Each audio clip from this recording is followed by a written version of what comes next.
WO diet lecturer సిలబస్లో భాగంగా foundation of education విద్యా తాత్విక ఆధారాలు. అందులో మొదటి చాప్టర్ విద్యా తాత్విక సామాజిక ఆధారాలు, స్వభావము, పరిధి.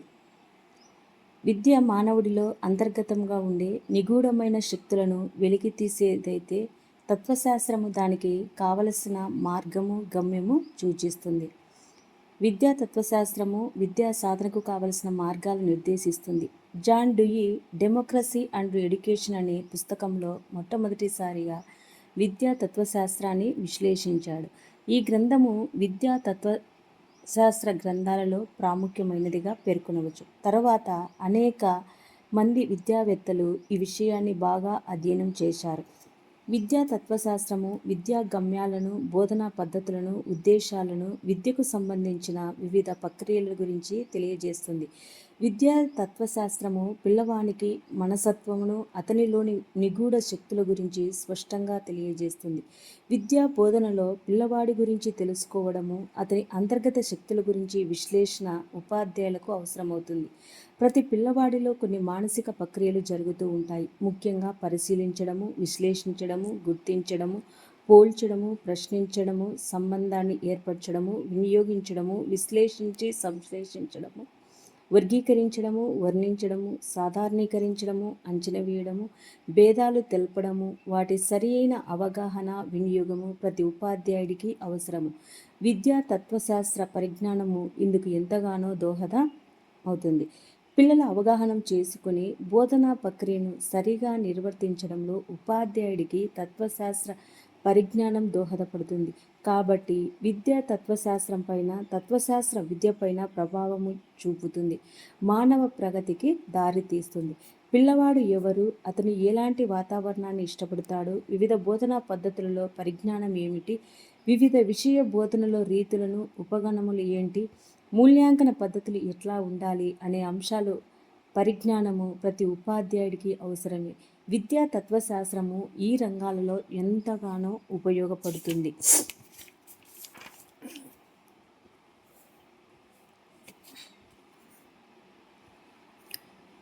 విద్యా తత్వశాస్త్రము, అది భౌతిక శాస్త్రము, జ్ఞానమీమాంసం అనే తత్వశాస్త్ర విభాగాలు తరగతి ఉపాధ్యాయుడికి ఎంతగానో అవసరం.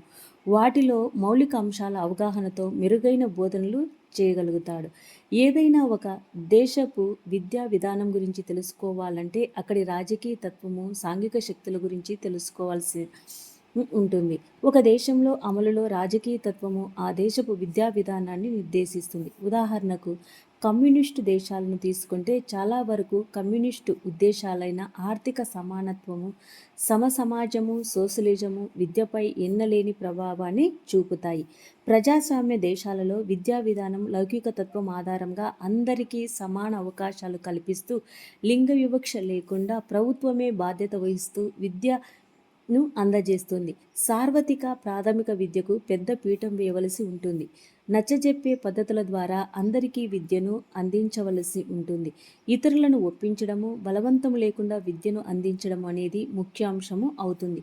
విద్యా స్వభావము అనాది నుంచి కనీసపు జీవిత అవసరాలకు అనుగుణంగా, సామాజిక అవసరాలకు తగినట్టుగా కొన్ని విద్యలు పెద్దల నుంచి పిల్లలకు సంక్రమిస్తూనే ఉంటాయి. ఈ విధానాన్ని మనం ఈనాటికి గిరిజన సముదాయాల్లో చూడవచ్చు. శారీరక, మానసిక, వైజ్ఞానిక, సామాజిక, ఆధ్యాత్మిక విషయాలలో బోధన ద్వారా, క్రమశిక్షణ ద్వారా ఎదిగిన మానవుడు ఎదగని శిశువు పైన తీసుకుని వచ్చే మార్పునే విద్య అని చెప్పవచ్చు. విద్య అనేది విత్ అనే ధాతువు నుంచి ఉత్పత్తి అయింది. విత్ అంటే తెలుసుకోవడం. విద్యకు సమానార్థం గల పదము ఎడ్యుకేషన్ అనే ఆంగ్ల పదము ఎడ్యుకేర్ మరియు ఎడ్యుసర్ అనే లాటిన్ పదాల నుండి తీసుకోవడం అనేది. ఎడ్యుకేర్ అనగా వృద్ధిలోకి తీసుకురావడము అని అర్థము. ఎడ్యుకేట్ అంటే ముందుకు తీసుకువెళ్ళడము అని అర్థము. పెస్టాలజీ గారి ప్రకారము మనిషిలో అంతర్గతంగా ఉండే సహజమైన, సమ్మేళనమైన, ప్రగతిశీలమైన శక్తులను అభివృద్ధి చేయడమే విద్య.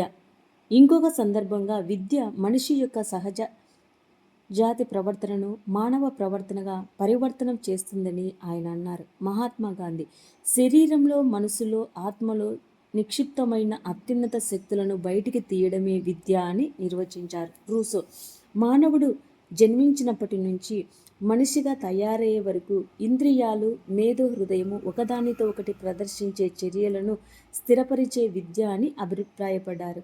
జాన్ సూవర్ట్ మిలన్ ప్రకారము మనము ఏం చేసుకుంటామో, ఇతరులకు మనం ఏం చేస్తారో, మన ప్రకృతి పరిపూర్ణం కావడానికి మనల్ని చెరువ చేసేదే విద్య. ప్రొపెల్ ప్రకారము మానవుడు నిర్మలంగా ఉండటానికి మార్గం చూపేదే విద్య.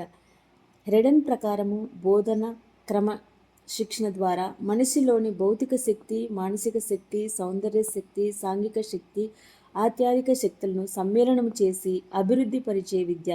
జాన్ డ్యూయి విద్య అంటే జీవించడానికి తయారు చేయడమే కాదు, జీవితమే విద్య అన్నారు.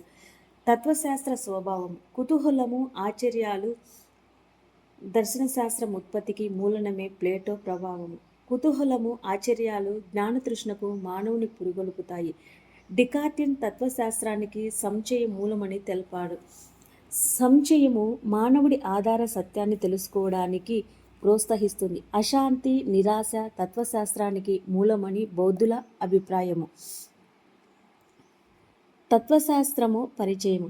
తత్వశాస్త్రానికి ఉన్న అర్థము జ్ఞానదృశ్య మాత్రమే కాదు, క్రియాశీల తత్వం కూడా. మొదట పాశ్చాత్యులు జ్ఞానాన్ని శాస్త్రీయంగా విశ్లేషించడము, ఎదుటిని చిత్తవృత్తికి అనుకూలంగా దాన్ని ఆయా సమయాలలో ఆయా పద్ధతులలో వివరించి చెప్పడము, చెప్పిన దాన్ని మనం చేయడము తత్వశాస్త్రంలో చేరిన అంశాలు. అందువలనే వాటిని తత్వశాస్త్రంగా భావించడం జరిగింది. జ్ఞాన సంపార్జన శాస్త్రీయమైన ప్రక్రియ అయితే దాని ప్రయోగ విధానము ఒక కళ. స్మృతికర్త అయిన మనువు దర్శనానికి కేవలం దర్శనంగా చెప్పక సమైక్య దర్శనం అని తెలపాడు.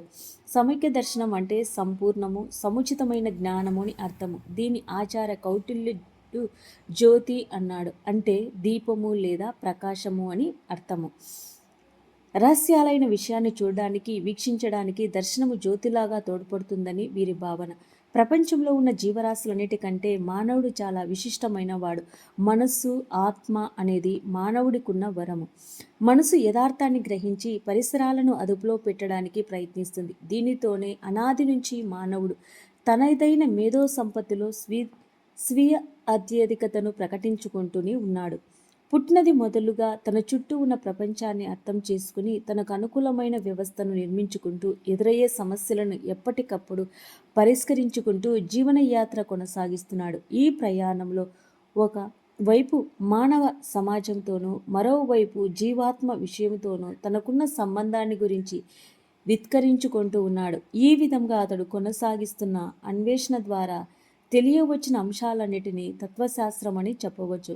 తత్వశాస్త్రము అంటే క్రమశిక్షణతో, అప్రమత్తముతో, నిశిత పరిశీలనతో మానవుడు తన సందేహాలకు సమస్యలను కనుగొన్న పరిష్కార మార్గం అధ్యయనమే.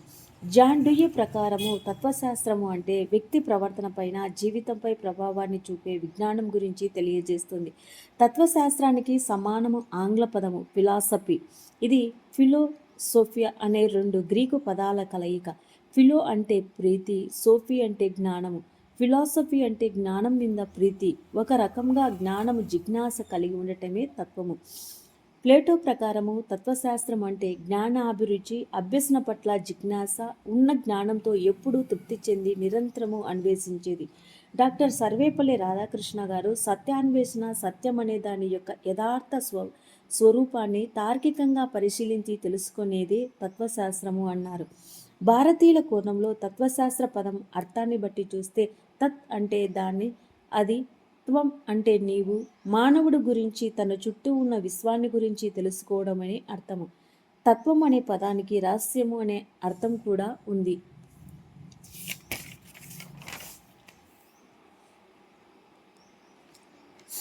మనలో అంతర్జాతీయంగా దాగి ఉన్న రహస్యాలను, విశ్వాంతరాలలో దాగి ఉన్న రహస్యాలు కనుగొనడానికి తత్వశాస్త్రం భావించవచ్చు.